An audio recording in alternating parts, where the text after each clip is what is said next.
오늘 청소년 주일을 맞이하여 우리 청소년들에게 도전이 되는 귀한 말씀으로 하나님께 영광 돌리기를 원합니다. 우리 모두에게 다 해당되는 말씀이지만 특별히 청소년들 더 이렇게 도전을 주기를 원합니다. 다 같이 전도서 솔로몬이 쓴 전도서지요. 하나님께 받아 쓴 지혜의 왕 솔로몬입니다. 이렇게 하면 틀림없이 곧바르게 되고 하나님께 영광을 돌리고 행복하게 될 줄로 믿습니다. 지혜의 왕이 있었거든요. 하나님께 받아서. 자, 우리 다 같이 전도서 11장 1절에서 10절까지 그대로 다 읽겠습니다. 조금 내용이 깁니다만은 제가 1절 읽고 여러분 2절 읽고요. 자, 하겠습니다. 내 빵을 물들 위에 던지라. 여러 날 뒤에 내가 그것을 찾으리라.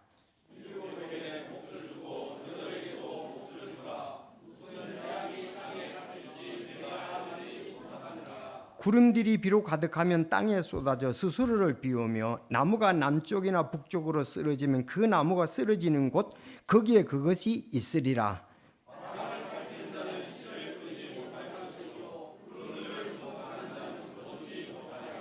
영의 길이 무엇인지 또 아이 뵌 여자의 태 속에서 뼈들이 어떻게 자라는지 내가 알지 못하는 것 같이 모든 것을 만드시는 하나님의 일들도 그렇게 내가 알지 못하느니라.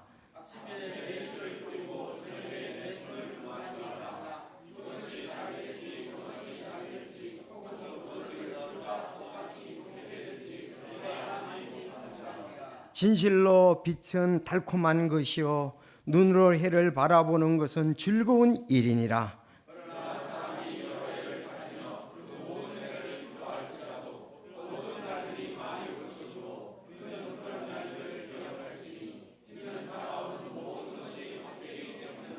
오 청년이여 내 젊은 때를 기뻐하라. 내 젊은 시절에 내 마음이 너를 기쁘게 하며 내 마음이 원하는 길들로 걷고 내 눈이 보는 대로 걸으라. 그러나 너는 이 모든 일들로 인해 하나님께서 너를 심판자로 데려가 줄 줄 알라.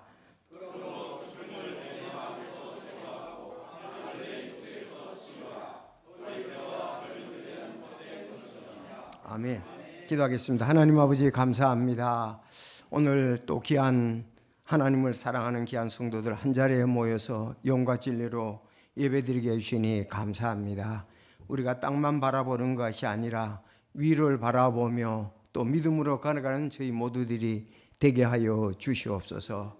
자, 하나님께서 또 하나님의 사람을 통해서 오늘 기록한 귀한 말씀 저희들을 받기를 원합니다. 선하게 인도해 주시고 성령님께서 각자의 마음을 주장해 주셔서 우리 마음이 변화되고 영적으로 또 성장 성숙해서 하나님께 영광을 돌리며 이웃을 사랑하는 그런 놀라운 복이 우리 하는 일들이 이 땅에 넘칠 수 있도록 주여 인도해 주시옵소서.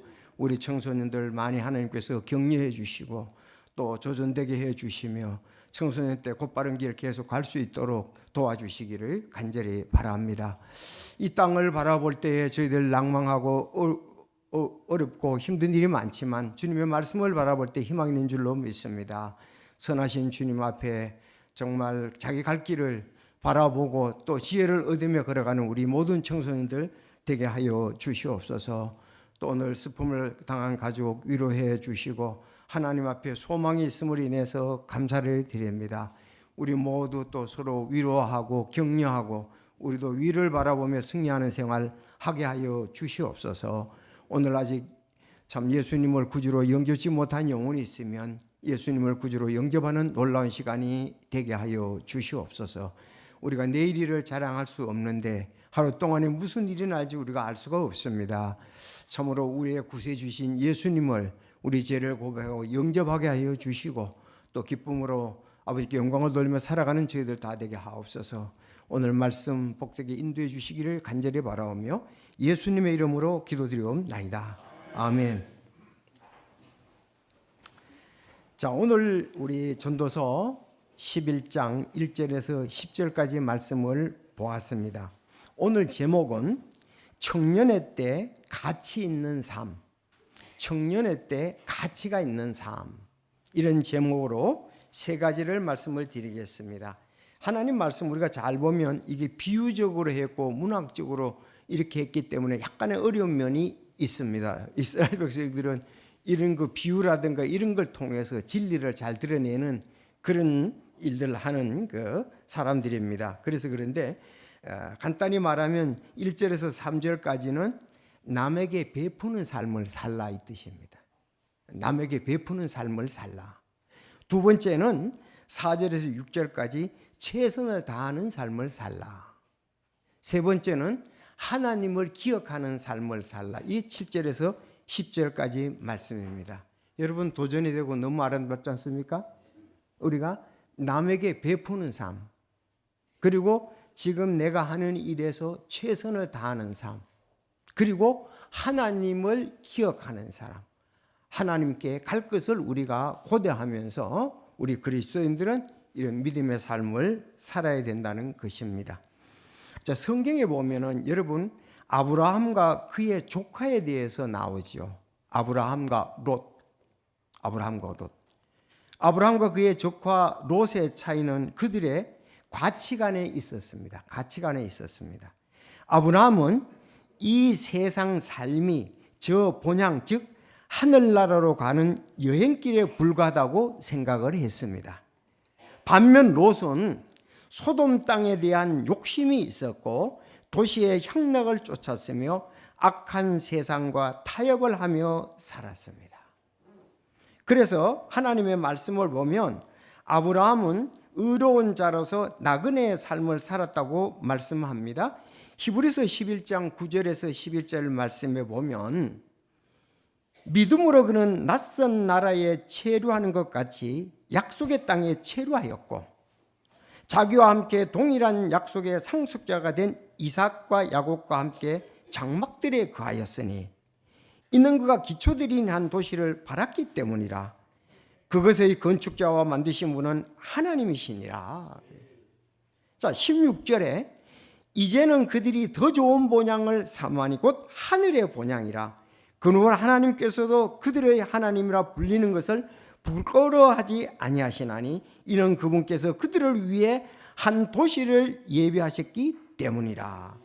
이 말씀처럼 아브라함은 이 세상 삶이 저 본향 즉 하늘나라로 가는 여행길에 불과하다. 순례자의 길에 불과하다고 했습니다. 자, 하나님의 말씀을 보면 롯은 의인이었지만 불의하게 소돔상에, 제약의 도시 소돔성에 살고 있었습니다. 롯에 대해서 베드로후서 2장 7절 8절에 말씀하시기를, 자 시작.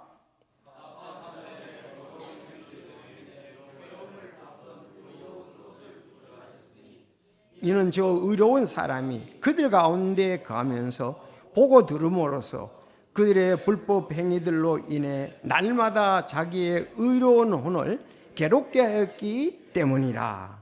아멘. 그래서 롯은 이 땅에 소망을 두는 사람들과 함께 했습니다.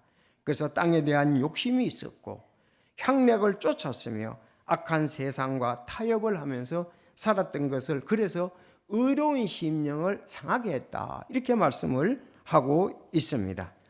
자, 그러면 롯과 아브라함은 무슨 차이가 있었다고요? 가치관의 차이가 있었다.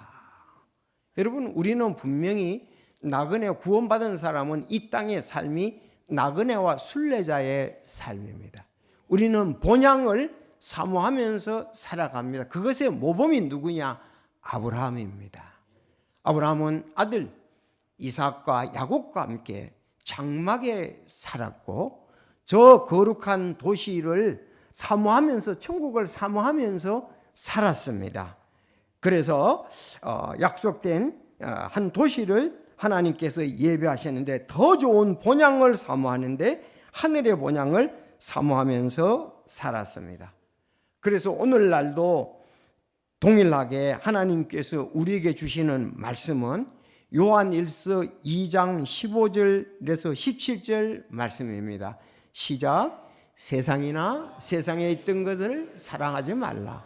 어떤 사람이 세상을 사랑하면 아버지의 사랑이 그 사람 안에 있지 아니하니 이는 세상에 있는 모든 것, 즉 육신의 정욕과 안목의 정욕과 인생의 자랑이 아버지에게서 나지 아니하고 세상에서 났기 때문이라.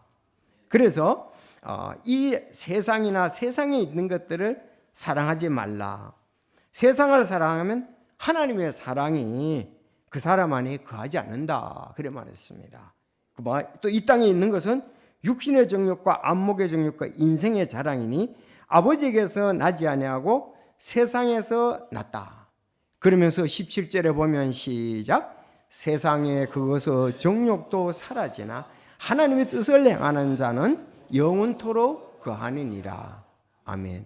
이 땅에 나는 것은 일시적이고 일시적인 것은 지나가는 것인데 하나님의 뜻을 행하는 사람은 영원히 거하고 그것에 칭찬과 또 상급이 있으리라고 믿습니다. 그래서 아브라함은 물질과 세상보다 하나님과 인간관계를 중요시하며 조카를 사랑했습니다. 하나님을 사랑하고 조카를 사랑했어요. 그래서 조카가 어려움을 당할 때 구해준 것을 성경에는 말씀하고 있습니다. 자, 우리의 삶의 구세주인 예수님은 청소년 시기에 육과 혼과 영이 균형 잡힌 삶을 사셨습니다. 12살 때 하나님과 사람들을 사랑하셨고 또한 사랑을 받으셨습니다. 우리도 예수님의 가치관을 본받을 필요가 있습니다. 그래서 하나님 말씀 보면 이렇게 기록되어 있습니다. 누가복음 2장 49절에서 52절에 보면 2장 49절, 그분께서 그들에게 이르시되 어찌 나를 찾으시나이까? 내가 반드시 내 아버지 일을 수행해야만 함을 알지 못하셨나이까 하니라. 벌써 12살 때 나는 내 아버지 일을 수행해야 된다, 반드시 그렇게 얘기를 했고요. 그들은 그분께서 자기들에게 하신 말씀을 깨닫지 못했는데 어머니, 그래 집에 가서는 복종하셨고 그분의 어머니는 이 모든 말씀을 마음속에 간직하니라. 그래서 예수님께서는 지혜와 크기가 자라며 하나님과 사람에게 더욱 호의를 입으시더라, 사랑을 입으시더라, 칭찬을 받으시더라고 이렇게 되어 있습니다. 자, 오늘 우리가 청소년 때 가치 있는 삶을 말씀하셨는데 제목은 이제 청소년 때 가치 있는 삶, 세 가지를 우리는 청소년 때 부지런히 해야 됩니다. 자, 따라합시다. 남에게 베푸는 삶. 자, 남에게 베푸는 삶은 우리가 조건을 다 갖춰질 때 하는 것이 아니고 지금부터 적은 일부터 하면은 더 우리는 가치 있는 삶에 점점 그 영향력을 드러낼 수가 있기 때문에 그렇습니다. 그래서 남에게 베푸는 삶을 살라고 이 땅에서 해 아래서 지혜왕 솔로몬은 말하고 있습니다. 자, 1절에서 3절까지 보면 조금 어려운데 이게 문학적인 표현입니다. 내 빵을 물들이에 던지라, 여러 날 뒤에 내가 그것을 찾으리라. 7에게 몫을 주고 8에게도 몫을 주라. 무슨 해악이 땅에 닥칠지 내가 알지 못하느니라. 구름들이 비로 가득하면 땅에 쏟아져 스스로를 비우며 나무가 남쪽이나 북쪽으로 쓰러지면 나무가 쓰러진 곳 거기에 그것이 있으리라. 자, 다시 말씀해, 해 아래서 우리가 물질이 있을 때, 힘이 있을 때 구제를 하면 하나님께서 보상해 주신다는 말씀입니다. 그래서 여기 7사람이나 8사람에게 나누듯이 후하게 나눠주라 이렇게 말씀을 하고 있습니다. 자, 특히 유대인들, 이스라엘 백성들이 제일 강조한 것 중 하나가 구제입니다. 구제, 어려운 사람을 도와주는 것에 대해서 우리가 지금 매례양식 신명기를 읽고 있습니다. 자, 그래서 신명기에 보면 너희들이 새 땅에 가거든, 가나안 땅에 들어가거든 어떤 성문 안에 나왔습니까? 신명기 15장 7절에 보면 주 하나님께서 내게 주시는 내 땅의 내 성문들 중에 어떤 성문에서 형제들 가난한 사람이 있거든.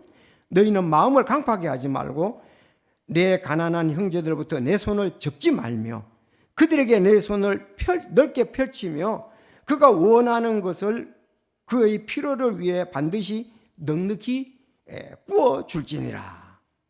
너는 반드시 그에게 줄 것이요 그에게 줄 때 내 마음에 근심하지 말지니 이 일로 인해 주내 하나님께서 모든 일과 내가 손을 대는 모든 일에 내게 복을 주시리라. 그 성 안에 가면 가난한 자들이 있을 텐데 그들이 구워달라고 할 때에 인색하지 말게 하지 말고 손을 오므리지 말고 손을 펼쳐서 구워주라고 했습니다. 그러면 하나님께서 그것을 알고 반드시 갚아준다고 말씀을 하고 있습니다. 자, 신명기 이제 가나안 땅에 들어갈 새로운 그 광야에서 태어난 그때 광야에서 20대 이하였잖아요. 이제 그들에게 얘기를 하는 겁니다. 오늘날 우리 청소년에게도 해당됩니다. 어떤 성문한 내 형제들 중에 하나인 가난한 어떤 사람이 너희 가운데 있거든. 마음을 강팍해 하거나 그렇게 근심도 하지 말고 손을 펼치라 그렇게 말씀했습니다. 여러분 시편에도 보면 시편 112편 9절에도 그가 재물을 흩어 가난한 자들에게 주었으니 그의 의가 영원히 지속되고 그의 뿔이 존귀하게 높여지리로다. 잠언 19장 17절 가난한 자를 불쌍히 여기는 자는 주께 빌려드리나니 그가 베푼 것을 그분께서 그에게 다시 갚아주리라. 가난한 자를 갖다가 불쌍히 여겨서 그에게 빌려주면 하나님께 그거는 빌려준 거나 같다. 하나님이 갚아주신다고 말씀을 하고 있습니다. 그래서 내 손 안에 선을 베풀 힘이 있거든. 마땅히 그것을 받을 자에게 선 베풀기를 금하지 말고 그것이 내 곁에 있거든. 이웃에게 이르되 갔다가 다시 오라. 내가 내일 주리라 하지 말며 그랬습니다. 다음에 줄게 그러지 말고 있으면은 그때 베풀라 이렇게 말씀을 하고 있습니다. 이런 것은 우리 그리스도인들의 거래상에도 마찬가지입니다. 원래 이게 부귀에서는 안 맞죠. 왜? 가능하면 늦게 줘야 나는 이자가 더 불어날 수가 있잖아요. 그런데 하나님은 빌려주는 것도 있을 때 즉시 빌려주고 또 우리가 인간관계에서 이렇게 우리가 빚을 졌으면은 즉시 있을 때 갚아줘야만 하는 것입니다. 그래서 남에게 빌려놓고는 그 다음부터 있으면서도 갚지 않는 거. 이거는 여기 이스라엘 백성들에게 아름다운 마음이 우리 크리스찬들에게 아름다운 마음이 아닙니다. 어쨌든 있는 사람은 이자로도 더 벌려고 가능하면은 갚기를 더디하고 그런 것이 인간의 부귀잖아요. 계산이잖아요. 우리는 빌렸을 때도 정말 그 기하게 필요해서 빌렸다면 갚을 때도 잘 갚아야 된다는 거죠. 이게 그리스도인의 삶입니다. 저도 목회할 때 어려울 때가 있었어요. 그래서 이웃집 가게에 외상을 한 적이 있습니다. 그러나 언제 갚겠다고 하면 틀림없이 갖다 갚았습니다. 그래서 우리가 빌리는 것도 그쪽 사람의 마음을 잘 빌리고 갚을 때도 정직하고 가난한 사람이 얘기할 때 우린 가능하면 빌려주기 싫어하잖아요. 그런데 하나님께 빌려드리는 걸로 하고 하나님이 갚아주신다. 저는 뭐 이렇게 교회에 있다 보니까 가끔 이상한 사람이 와서 우리를 갖다 가서 돈을 이렇게 좀 빌려갔다 그럴까요? 떼어 먹었다 그럴까요? 그런 사람인데 참 성도 여러분들이 그거에 대해서 또 아름다운 마음으로 해결하고 그가 더 필요하겠지 하고서 인내하신 것을 볼 때 저도 감동이 됐습니다. 그래서 물질 관계에 있어서 우리는 정확하게 해야 합니다. 그렇지 않습니까? 자, 그래서 이 신명기도 그렇게 말씀했고 시편의 다윗도 그렇게 했고 잠언의 솔로몬도 그렇게 했고 예수님께서도 뭐라고 말씀하셨죠? 여러분 마태복음 6장 산상수훈 잘 아시잖아요. 거기서도 보면은 너희 구제가 은밀한 가운데 이루어지게 하라. 그러면 은밀한 가운데 보시는 내 아버지께서 친히 내게 공개적으로 보답해 주시리라. 그래서 우리는 첫 번째 내가 남에게 베푸는 삶을 살아야 되겠다 하는 것으로 생각하고 목표를 두고 우리는 오늘 내일 자기가 맡은 일들을 최선을 다해야 된다. 왜? 본문은 땅에 무슨 해악, 무슨 재앙이 임할지 알지 못한다고 했습니다. 여러분, 구제한 돈이나 재앙, 사실 사람들이 구제한 돈보다도 재앙이나 도적, 사고를 잃는 돈이 더 많습니다. 여러분 그렇습니까? 이 세상에서요, 재앙 때문에 재물을 많이 잃고, 도적 때문에 많이 잃고, 또 그 다음에 해악 때문에 많이 잃었어요. 내가 구제한 돈은 얼마 안 되는데 사실 그런 돈 나간다는 걸 생각을 하면 우리는 있을 때 올바르게 구제하면 그 사람이 살 수가 있고 설 수가 있지 않습니까? 조금만 도와주면은 참 잘 자기 역량을 발휘할 수 있는데 도와주는 사람이 없어서 어려움을 당하는 사람들이 많이 있습니다. 그래서 있을 때 도와주면은 하나님께서 공개적으로 갚아주신다, 그렇게 말씀하고 있습니다. 그래서 여기 7에게 몫을 주고 8에게 몫을 주라. 무슨 예악이 땅에 닥칠지 내가 알지 못하느니라. 마치 구름이 비로 가득하면 땅에 쏟아져 스스로를 비우며 나무가 남쪽 북쪽으로 쓰러지며 쓰러진 거기에 그냥 있느라. 그러니까 재앙을 당하면은 우리가 더 이상 선을 행할 힘도 없다, 이 말입니다. 이해가 되시죠? 아무리 돕기 원해도 재앙을 당해서 물질이 없거나 또 이렇게 하면은 도적이나 사고로 당한다면은, 그래서 우리가 있을 때에 참 도와주는 그런 마음, 정말 청소년들이 어려울 때 조금만 도와주면 그들은 일어설 수 있는 환경이 될 수도 있습니다. 제가 오래전에 우리 여기 동사무소에 사랑이 쌀독이 설치된 적이 있습니다. 취지가 참 좋았지요. 정말 먹을 것이 쌀이 없어서 가난한 사람, 동해가 오면은 먹을 게 쌀독이 있으니까 퍼서 음식을 만들어 먹을 수가 있었잖아요. 그런데 욕심 많은 사람이 너도 나도 너무 많이 가져가서 결국은 치워버렸다고 합니다. 취지는 참 좋았지요. 그렇잖아요. 때거리가 없으니까, 먹을 것이 없으니까, 거기 가면 동해 가면 쌀이 있으니까 갖다가 밥해 먹으면 되는데, 그래서 진짜 가난한 사람들이 그게 얼마나 좋겠습니까? 근데 너도 나도 욕심 많은 사람들이 또 퍼고 가니까 그냥 맨날 바닥이 돼버려가지고, 아이고 이거 안 되겠다, 많은 사람이 알고나 그래 치웠다고 얘기를 합니다.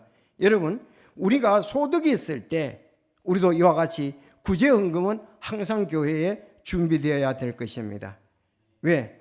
성경에 보면 집안에, 믿음의 집안의 사람이 어려울 때 나눠주는 것, 이거 교회 구제를 실천하고 또 하나님께서 우리에게 베푸신 복을 나눈 거기 때문에 그렇습니다. 저희 교회도 이제 구제헌금이 있는데 꼭 필요한 때 이렇게 우리 집사님들이라도 성도들이 얘기하면 도와주는 그런 겁니다. 자, 우리가 교회도 이렇게 구제를 잘 해야 되고, 또 우리 친지나 이웃, 지인들도 그분들도 도울 수가 있으면 우리가 도우면 좋아요. 특히 우리나라는 저소득층 구제를 잘 했으면 좋을 것 같습니다. 이번에 대통령 선거할 때 이런 부분을 잘 살피는 후보를 뽑아야 됩니다. 그렇지 않아요? 그래서 구제는 나라님도 못 막단 말인데 그만큼 나라가 또 구제할 일이 필요한 거예요. 그래서 나라가 이게 정책 중에서 어려운 사람을 위한 정책이 꼭 필요하잖아요. 그래서 이런 부분을 잘하는 사람을 해야 돼요. 자기들만을 위해서 살라고 하는 사람들, 그런 사람들을 뽑아서는 안 되겠죠. 자, 그래서 우리가 여기에서 말씀하는 것처럼 젊었을 때에 이렇게 구제에 대해서, 남에게 베푸는 것에 대해서 일상이 되도록 하는, 이건 아름다운 것이 아닐 수 없습니다. 그렇죠? 내가 적은 것이지만 서로 나누는 것. 내가 조금씩만 나누면은, 그런 말이 있잖아요. 십시일반이라는 말이 있잖아요. 그렇죠? 10명이 조금씩 나누면 한 사람의 몫이 돼버리는 거예요. 어떨 땐 그 사람이 더 많은 경우도 있더라고요. 그래서 우리가 특히 교회에서, 또 이스라엘은 이스라엘 백성 중에 믿음의 식구들 중에 이런 부분들이 있으면은 그걸 도우라는 것이죠. 만약에 여러분이 청소년 때 그런 뜻이 있었고 내가 정말 가난한 사람 보면 다물만 나누는 이런 걸 했다면, 그는 하는 일들이 공부도 그렇거니와 또 취업도 그렇거니와 결혼도 그렇고 이런 부분들이 모든 것이 아름답게 될 것입니다. 그래서 우리 또 부모님들이 이런 부분에 대해서 모범을 보여야 하리라고 생각을 합니다. 그래서 여러분이 특별히 돈이 생겼을 때 어떻게 합니까? 잘 모르면 구제헌금을 하십시오. 그렇게 하면 거기서 어려움을 당하는 분들에게 우리는 나눠줄 수 있기 때문에 그렇습니다. 그건 내가 갖는 게 아니고요, 어려운 사람을 심사해서 드리는 거죠. 자, 그래서 남에게 베푸는 삶, 이건 뭐 성경, 구약, 신약, 교회 할 것 없이 전부 다 강조하는 부분입니다. 도전이 됩니까? 여러분 그런 삶 목표로 하겠습니까? 예, 오늘 그래서 이 땅에서 우리의 삶이 내일 잘 될지 모레 잘 될지 있을 때에 우리는 이렇게 남에게 베푸는 삶을 살아라, 그렇게 말씀을 하고 있습니다. 두 번째는 4절에서 6절까지 지금 내가 하는 일에 최선을 다하라는 겁니다. 4절에서 6절에 보면 바람을 살피는 자는 씨를 뿌리지 못할 것이요 구름들을 주목하는 자는 거두지 못하리로다. 영의 길이 무엇인지 또는 아이벤 여자의 태 속에서 뼈들이 어떻게 자라는지 내가 알지 못하는 것 같이 모든 것을 만드시는 하나님의 일에도 그렇게 내가 알지 못하느니라. 그래서 아침에 내 씨를 뿌리고 저녁에 내 손을 금하지 말라. 이것이 잘 될지 저것이 잘 될지 혹은 그것들 둘 다 똑같이 좋게 될지 내가 알지 못하느냐. 다시 말하면은 우리가 이런 풍세, 바람에 대해서 알지 못하고 비, 구름에 대해서 알지 못하고 태의 아이들이 어떻게 아이가 어떻게 자라는지를 알지 못하고 또 영의 길도 알지 못한다. 또 이것이 잘 될지 저것이 잘 될지 알지 못한다. 그래서 어떠냐? 우리는 하는 일에 최선을 다하면 된다는 말씀입니다. 자, 우리가 해 아래서 재물이 있을 때 구제하면 하나님이 보상해 준다 그랬고, 우리는 지금 자기 맡은 일에 최선을 다하면 그것이 중요합니다, 이 말이에요. 우리가 살아가면서 알아야 하고 예측하기 어려운 부분이 있다면 참 일기해 보죠. 언제 바람이 불지, 구름이 어디로 지나갈지, 비가 얼만큼 내릴지 잘 알 수가 없습니다. 그래서 일기에 보면 또 틀렸다 그러잖아요. 왜? 그것이 사람이 지금 관측해서 정확하지 않기 때문에 그랬습니다. 자, 그래서 이 농사를 짓는 사람에게 웬만한 어려움은 각오하고 열심히 일해야 된다, 이 말입니다. 여러분 그렇지 않습니까? 자, 하나님을 의지하는 자, 그 사람도 이렇게 우리가 성경에도 그렇게 나왔습니다. 우리가 선을 행하되 낙심하지 말지니 피곤하지 않으면 때가 이르매 거두리라고 말했습니다. 전도도 구제도 선행도 그러왔다 그렇갔다 이 말입니다. 우리는 눈에 보이지 않고 임의로 부는 바람처럼 또 어떤 것이 잘 될지 알 수가 없어요. 단지 우리는 신실하게 최선을 다할 것입니다. 알았죠? 모르니까 나는 이게 잘 될지 지금 신실하게 신실하게 하면 됩니다. 오래전에 그 경북 의성에서 마늘 농사를 하는 분이 제게 전화로 왔어요. 한 도움이 될 거예요. 그래서 마늘 농사를 지어 보니까 그저 그런 해도 있고 가격이 폭락해서 어려운 해도 있고 또 잘 되는 해도 있다는 것입니다. 그래서 그분이 그래요. 아주 참 긍정적이면서 3년에 한 번은 수확과 가격이 좋을 때가 있어서 먹고 살기는 문제가 없다. 참 그렇잖아요. 뭐 원래 이 농산물이 잘 되고 가격이 그저 그랬는데 또 어디 폭락을 했고 3년에 한 번은 잘 될 때가 있다는 거예요. 그래서 자기는 열심히 그냥 계속 마늘 농사를 짓고 그러면은 사는 데는 문제가 없다. 상당히 긍정적이잖아요. 아니 비관적으로 보면 야 가격이 폭락해 나 죽겠다 그러잖아. 뭐 그저 그랬네. 남을 때만 그러잖아요. 근데 그는 긍정적으로 결론 3년에 한 번 수확과 가격이 좋을 때가 있으니까 먹고 살기는 문제가 없다. 신실히 열심히 하면 됩니다. 마늘 농사가 잘 되는데 가격이 폭락해서 손해볼 때도 있고 그런데 마늘 농사도 잘 됐고 가격도 올라가서 그럴 때 3년에 한 번은 마친다. 그래서 나는 마늘 농사를 짓고 먹고 살기에는 문제가 없다. 그렇게 얘기를 하고 있습니다. 그래서 농부가 씨를 심고 물을 주지만 자라게 하시는 것은 또 하나님이십니다. 우리는 우리가 맡은 일을 최선을 다하면은 거기에 대해서 실망하지 말고 결과를 하나님께 영광을 돌리고 우리는 신실히 그 일을 해야 됩니다.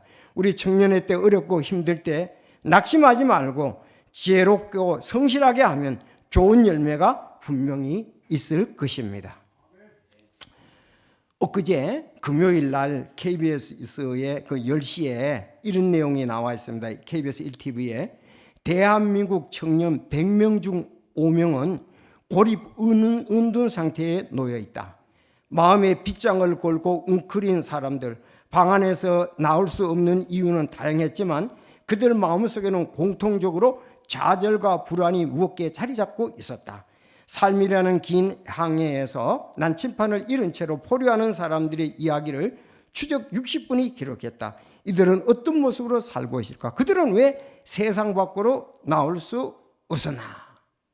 여러분, 우리 그리스도인들 사람들은 이럴 시간이 없습니다. 내가 힘이 있다면 풀 한 포기를 뽑겠다는 그런 어떤 시인의 말도 있지 않습니까? 그렇죠.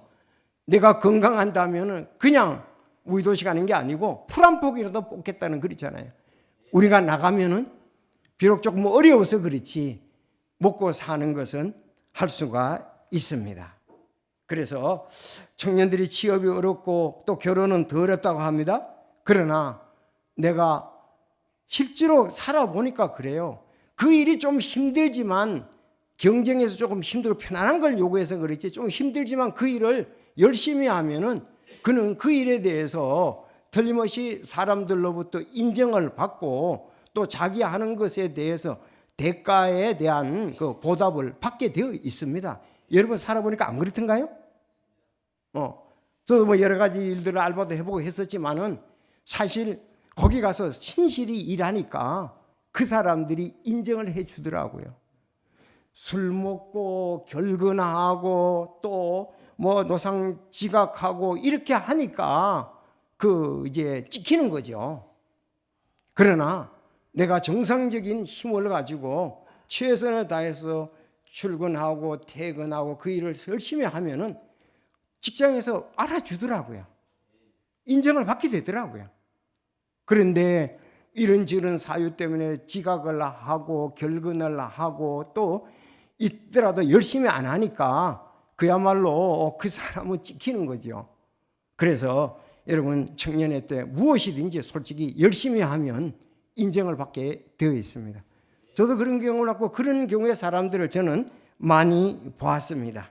자, 우리 청년들 결혼에 대해서 제가 책에서 나온 것을 한번 읽어봤는데 한번 얘기를 해볼게요. 들어보세요. 이 책이 복잡한 세상을 명료하게 보는 힘 1%의 유대인의 지혜 수업이라는 책을 제가 구입을 했는데 결혼에 대해서 이런 얘기가 있습니다. 사람의 짝을 주어주는 일은 바다를 가르는 일보다 어렵다. 여러분 그렇잖아요. 그래서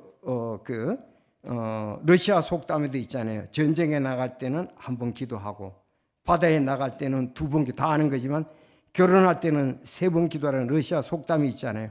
전쟁도 위험하고 바다는 더 위험하지만 정말 위험한 것은 준비하지 않는 결혼이다. 맞죠? 그래서 여기에 이런 얘기가 나옵니다. 마빈 토키어에 이게 편역된 건데 탈무드에 소개된 결혼에 대한 에피소드입니다. 한 로마의 기부인이 랍비 요시에게 물었습니다. 신께서는 얼마 동안 이 세계를 지으셨나요? 6일입니다. 6일 동안 신께서 만드시고 그렇게 만드셨다고 랍비가 대답을 했습니다. 그러면 그 후 신께서는 무엇을 하고 계시나요? 그랬더니 랍비가 신께서는 하늘 보좌에 앉으셔서 사람의 짝을 주어주고 계십니다. 이 집의 딸은 저 사람에게, 이 가부는 저 사람에게, 이 사람의 아들은 저 사람에게. 랍비가 이렇게 대답을 해서 아니 당신은 겨우 그런 일을 하는 신을 믿습니까? 그러면서 기부인이 말했어요. 그런 일은 나도 할 수 있어요. 제게는 많은 남녀노예가 있습니다. 저는 즉시 그들을 다 짝지어 줄 수가 있어요. 당신에게는 이 일이 쉬울 수도 있어도 그분께서는 홍해를 가는 것만큼 어려운 일입니다. 랍비가 자리를 비우자 기부인은 1000명의 남자 노예와 1000명의 여자 노예를 한 줄로 세웠습니다. 그리고 너는 쟤랑 결혼하고 쟤는 얘랑 결혼하고 이렇게 1000명의 짝을 다 찾아주었습니다. 다음 날 노예들은 머리가 깨지고 한 노예는 눈을 다치고 또 한 노예는 다리가 부러질 절머리가 되어서 이제 기부인에게 찾아왔습니다. 그래서 무슨 일이냐 그랬더니 기부인이 물어보았습니다. 그러자 그들이 기부인에게 이렇게 말해요. 저는 마님께서 정해준 짝과는 도저히 못 살겠습니다. 그래서 즉시 기부인은 납비 요시를 찾아가 불러서 말했습니다. 당신의 신 같은 분은 없고 당신의 토라는 진리이고 기뻐하고 찬양을 받으시마나오 당신은 지혜롭게 말해 주었어. 그러자 랍비가 말했습니다. 제가 말씀드렸지요. 사람의 짝을 찾는 것이 당신의 눈에는 쉬워 보여도 거룩하신 분께서는 바다를 가리신 것만큼 어려운 일이라고요. 어떻게 생각하십니까? 그래서 결혼은 자기가 준비가 잘 돼야 돼요. 자기가 기도하고 일들을 위해서 자기가 준비가 잘 돼 있으면 또 그쪽에도 기도하고 준비가 잘 된 사람이 있거든요. 그런 사람들끼리 만나면은 뭐 조금 늦더라도 어떻습니까? 짧고도 행복하게 살 수가 있다고요. 그러나 이렇게 저렇게 하다가 우연히 만나가지고 결혼하고 이러면은 준비 안 된 결혼을 하면은 어려움이 있다는 거죠. 그래서 결혼이 그만큼 어렵다는 것입니다. 저도 중매도 해보고 소개도 해보지만 어려워요. 거기 또 끼면은 또 원망 듣기도 하고요. 그래서 옛날 말에 잘하면 술이, 못하면 빰이 이런 얘기가 있잖아요. 그래서 참 이 청소년들 취업, 결혼 그러나 문제는 우리는 자기가 최선을 다해서 잘 준비하자. 맞습니까? 자기가 잘 준비하면 하나님께서 잘 준비한 사람을 또 주시는 것이 틀림이 없습니다. 내가 직장을 위해서 잘 준비하면 또 좋은 직장에 잘 준비된 데 가서 거기서 인정을 받게 된다는 거죠. 그래서 남에게 베풀고자 하는 마음, 이런 비전, 또 내가 지금 현재 최선을 다하는 삶. 여러분 여기 지금 100명 중에 5명이 고립되었다 그러는데 그들도 보니까 내가 그 조금만 어느 정도 봤는데 뭐 준비하던 사람들은 뭐 준비하는데 이다가 그 일이 안 되니까 그냥 눌러 앉아버린 거예요. 그런데 그 일을 계속 하지 않는 거예요. 그래서 고립하고 은둔하고 부모는 잔소리꾼만 난 부모님 하도 엄마가 잔소리해서 엄마 문 닫는 거예요. 엄마 나가면 이제 라면 끓여 먹고 이렇게 하고 있고 이러더라고요. 그러나 우리는 그것이 아니라 자기 삶을 자기가 개척하고자 하는 이런 그 성실함이 있어야 되라고 믿습니다. 그래서 최선을 다하는 삶, 정말입니다. 젊을 때 최선을 다하지 언제 최선을 다할 겁니까? 젊은 시기에 고등학교 졸업하고 대학교 졸업하고 한 3, 4년 시기에 사실은 어쩌면은 장래가 결정나는 경우가 많아요. 3, 4년간 열심히 하면은 진짜 열심히 하면 자기가 원하는 자격증을 딸 수가 있잖아요. 그 취업도 쉬워지죠. 그러면 그 이후에 결혼도 좀 쉬워진다고요. 자기 갈 길을 지혜로 빨리 구하고 목표를 향해서 달려가면 이런 좋은 게 있으리라고 믿습니다. 그래서 우리 청소년들도 기도하면서 결혼을 준비 잘하면 또 결혼을 준비 잘하는 사람을 만날 수가 있습니다. 전 우리 최재신 형제와 김윤아 자매가 나는 생각도 안 했었는데 진짜 자기들 소명받고 주님 사랑하고 열심히 하니까 그쪽에도 똑같이 그렇게 열심히 하고 있는 거예요. 그러니까 만나보니까 남들 보기에 엄청 아름답고 좋잖아요. 복이 되잖아요. 저는 그런 결혼 자주 주례했으면 좋겠어요. 여러분 그렇지 않습니까? 내가 열심히 그 자기 또 잘 섬기고 그렇게 하니까 또 하나님께서 앞으로도 계속 잘 되기를 바라고요. 결혼해서 더 열심히 해야 되겠죠. 그렇지 않습니까? 자, 갈라디아서 6장 9절 따라 합시다. 갈라디아서 6장 9절 시작. 우리가 잘 행하는 가운데 지치지 말지니 우리가 기진하지 않으면 정하진 때에 거두리라. 아멘. 여러분들 그렇게 될 것입니다. 세 번 마지막, 하나님을 기억하는 삶을 살라고 7절에서 10절에 말씀을 하고 있습니다. 시간상 좀 줄이겠습니다. 그래서 진실로 빛은 달콤한 것이요 눈으로 해를 바라보는 것은 즐거운 일이나, 참 이렇게 세상을 살 줄 아는 사람이네요. 그러나 사람이 여애를 살며 그 애를 기뻐할지라도 어두운 일이 많을 것이므로 그런 날들을 기억하지 다가오는 모든 것이 헛되기 때문이라. 9절, 오 청년이여 내 젊은 때를 기뻐하라 그랬습니다. 생략하고요. 여러분, 빛은 기쁘고 즐거운 시간을 상징하고 어둠은 슬프고 고통의 시간을 상징합니다. 여러분, 긴 여정 동안 우리는 이렇게 오르막이 있고 내리막이 있습니다. 기쁠 때도 있는가 하면 슬플 때도 있습니다. 그러나 언젠가는 우리에게 또 그런 일들이, 짧은 그런 일들이 끝나고 난 다음에 또 아름다운 여정들이 있게 되리라고 믿습니다. 자, 잠언의 24장 16절에 보면 이런데, 의인은 7번 넘어져도 다시 일어나지만 사악한 자들은 넘어져 악한 일에 빠지리라.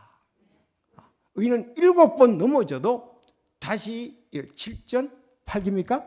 예, 일어나네. 사악한 자들은 그냥 한두 번 하다가 그냥 눌러 앉는 거예요. 악한 일에 빠지리라 그랬잖아요. 우리는 계속 가는 겁니다. 하나님께서 이사야서 40장 29절에 그분께서 기진한 자에게 능력을 주시고 힘이 없는 자에게 힘을 더하시니라. 소년들이라도 기진하고 피곤하며 청년들도 완전히 쓰러질 것이나, 따라합시다. 주를 기다리는 자들은 자기 힘을 회복하려니 그들은 독수리같이 날개치며 올라갈 것이요 달려가도 피곤하지 아니하고 걸어가도 기진하지 아니하리라. 아멘. 우리 어르신들도 모두 이렇게 적극적이고 긍정적인 삶을 우리가 살아야만 하는 거죠. 요한일서 5장 4절, 이는 무엇인지 하나님에게서 난 것들은 세상을 이기기 때문이라. 세상을 이기는 승리는 이것이니 곧 우리의 믿음이라 그랬습니다. 그래서 청년 때는 꿈과 소망이 있고 또 무슨 일을 하든지 하려는 그런 의지가 있습니다. 너무 우울하거나 의기소침하거나 짜증내서 살지 말고 우리가 시식하게 긍정적으로 산다면, 열심히 한다면 좋은 일이 많으리라고 믿습니다. 청년의 때 두 가지 원리 여기서 말하는데, 기쁘게 살라는 것입니다. 고난이 있지만 모든 일을 섭리자 하나님께 맡기고 우리가 기쁘게 살라 이 말이에요. 둘째는 악을 조심하라는 겁니다. 성도들은 하나님께 주신 것들을 누리되 악을 행치 않도록 조심해야 합니다. 왜냐하면 장차 그것에 대한 모든 행위들에 대해 심판이 있기 때문에 그렇습니다. 전도서 12장 1절에 이제 내 젊은 시절에 내 창조자를 기억하라. 읽고 마치겠습니다. 시작. 이제 내 젊은 시절에 내 창조주를 기억하라. 아멘. 기도드리겠습니다.